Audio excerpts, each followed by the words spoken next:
Hey everyone, it's technology expert Burton Kelso here with another tech tip to help you get the most out of the technology in your life. Today we're talking about how to keep your smart home safe from hackers. If you are like anyone, you have at least one device that is a smart home enabled device. Doesn't matter if you have Google Home or Amazon Alexa. Doesn't matter if you have Ring doorbell or some of the other smart home items. One item pretty much makes it a smart home. You don't have to have the smart light bulbs or the smart refrigerator or the smart washing machine or all of those things in order to be considered a smart home. All it takes is one device. And you have to be careful because smart home devices can be hacked. And the challenge with having a smart home device hacked is that cyber criminals and just regular criminals can get access, or not get access, but it can get access, but get a better understanding of how you and your family live, and that way it can open up opportunities for you to have be or have I can't believe I'm stumbling over my words today. But anyway, it can make you become a victim of theft in the home, or you can just have people spy and sell your secrets on to others. So, what can you do to make sure that your smart home is safe? Well, there's several things that you can do, and we're going to talk about those. And then we're going to talk about what you can do if you think that your smart home is safe. So, as before we move on, I have to say that as far as cyber crime and smart home protection is concerned, a lot of it is web based, and so it's easy for you to take steps to keep safe. So the main thing you need to remember, and I always talk about that, or this, or that, or whatever, is anyway, more than 99% of cyber attacks rely on human interaction.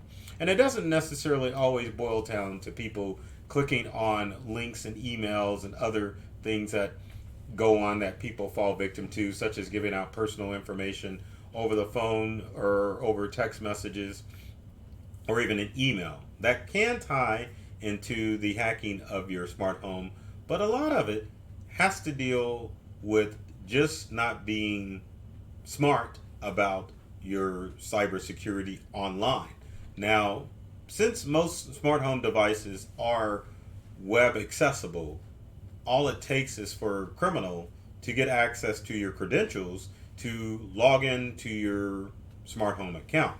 And the reason that happens is not because someone actually broke in to your computer or your smart devices. It has to do more with the practice of something called credential stuffing.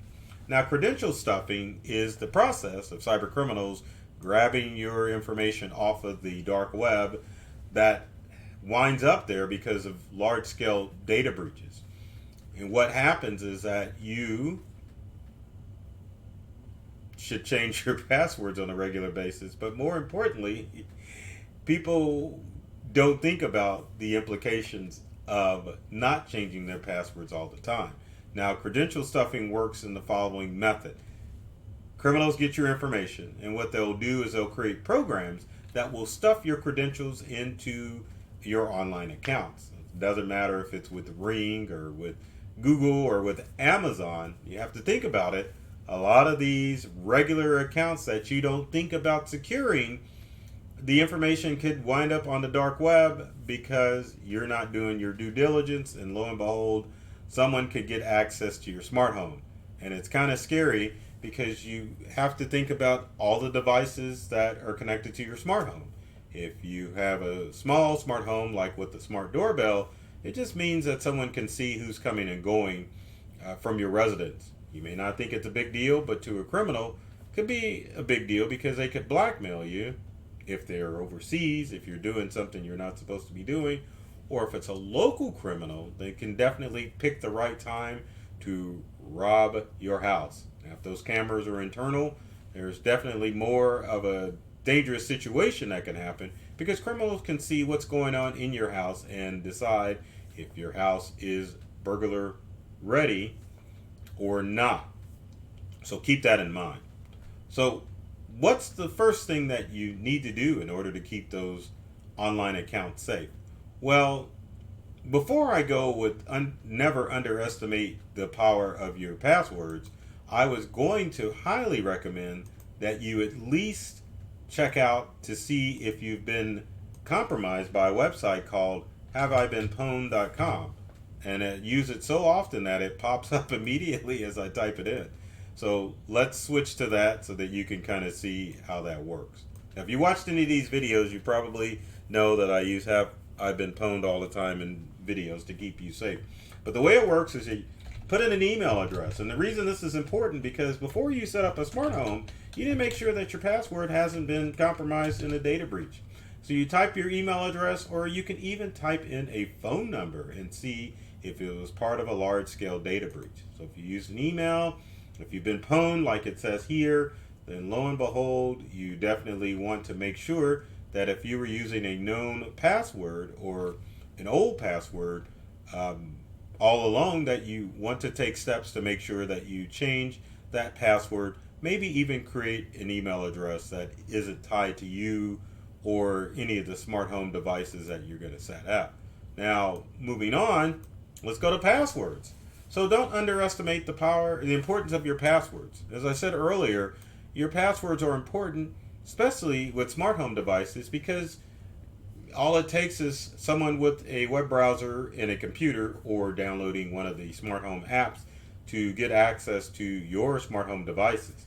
So your passwords are definitely keeping you safe from criminals getting in. So the stronger, the better as far as passwords. And passwords don't have to be difficult. You definitely don't want to use passwords that are going to make it hard for you to remember how to get into your online accounts. So use a feature or a step that I like to call use a passphrase as opposed to a password. Passphrases are essentially two words that are put together that are non-related. So maybe you wouldn't want to use something like red car because that is too simple.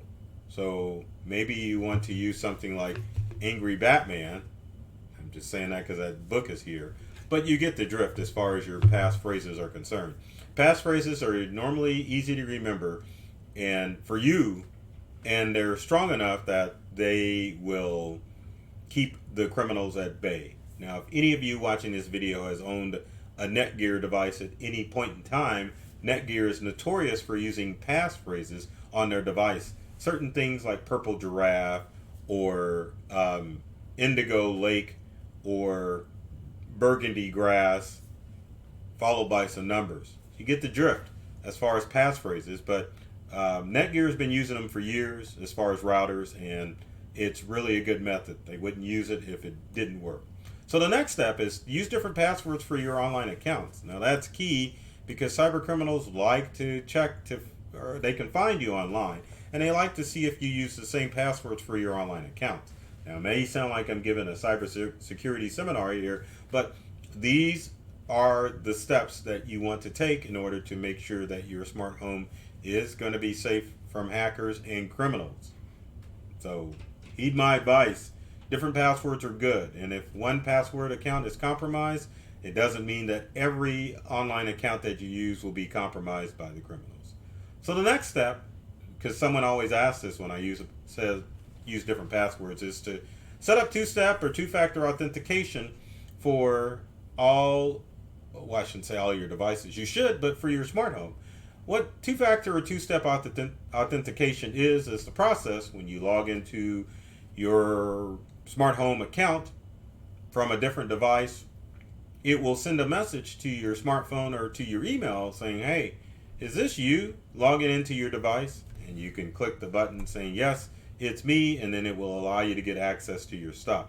Without two-factor authentication, a cyber criminal can use a password of yours that they found on the dark web, or if you're using easy-to-use passwords, they can just quickly go through the list of most commonly used passwords and get access to your stuff. So two-factor authentication, if they know the password, the two-factor authentication will stop because you have to verify that you're the one logging into your smart home as opposed to a criminal. So the next thing that you want to do, obviously, because a lot of these smart home devices are wireless, is to create a secure Wi-Fi network.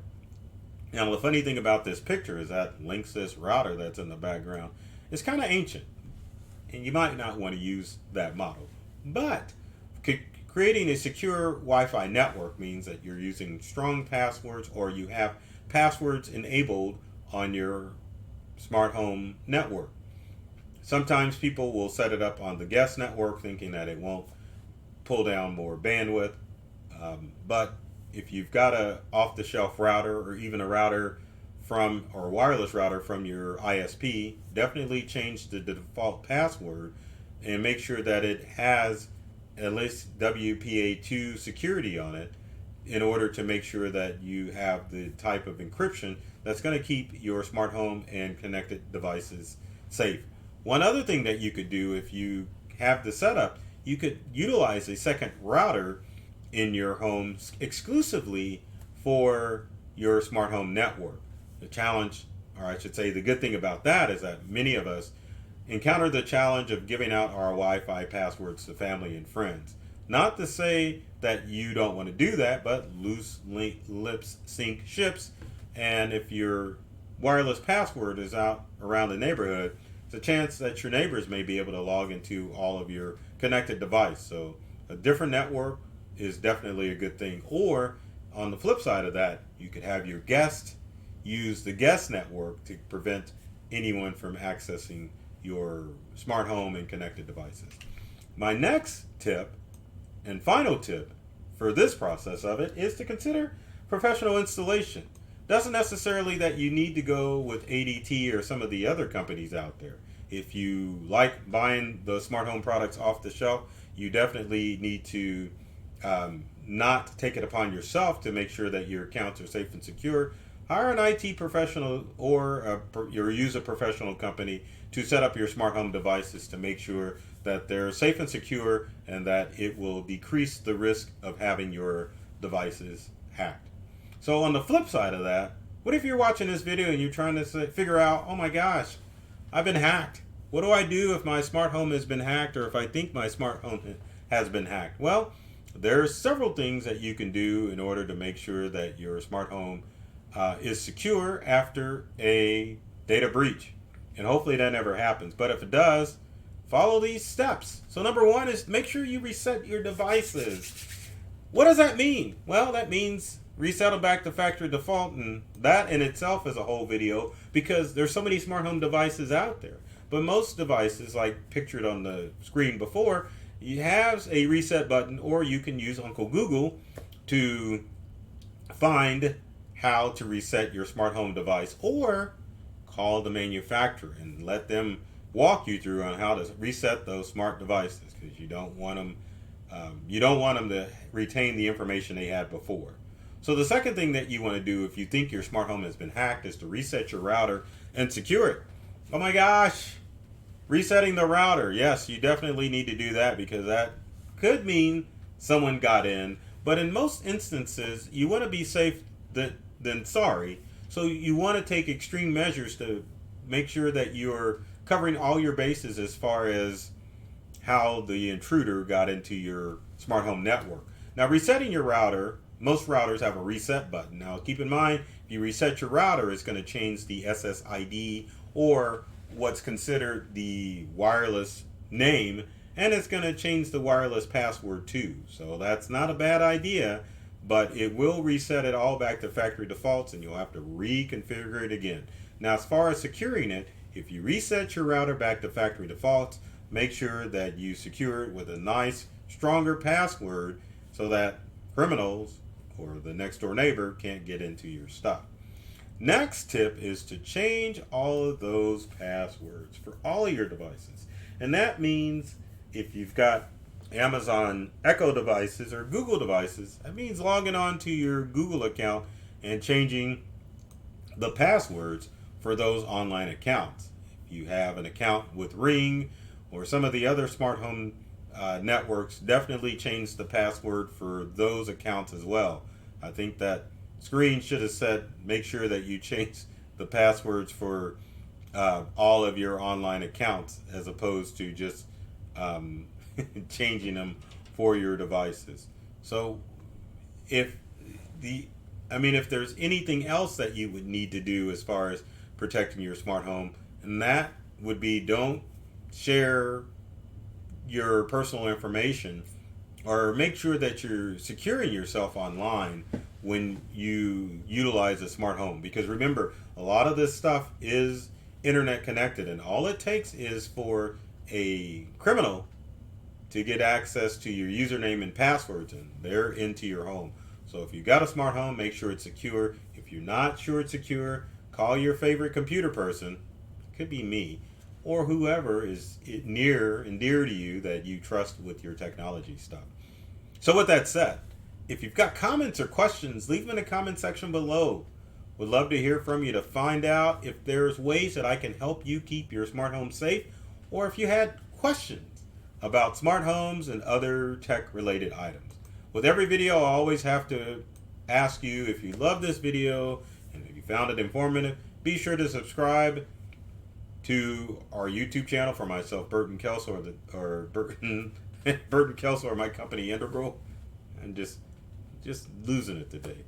Anyway, if you subscribe, you can keep up with the latest and greatest as far as when videos are going to be released. And also be sure to follow myself, Burton Kelso, and my company Integral on all the social media channels. We're constantly posting not nerd stuff necessarily, but just the latest tech tips and tricks, as well as other fun technology related content that's designed to help you laugh a little and to make sure that you're getting more from the technology in your life. So, as I always say, I love technology. I read the manuals, and I'm serious about making technology fun, safe, and easy to use for everyone.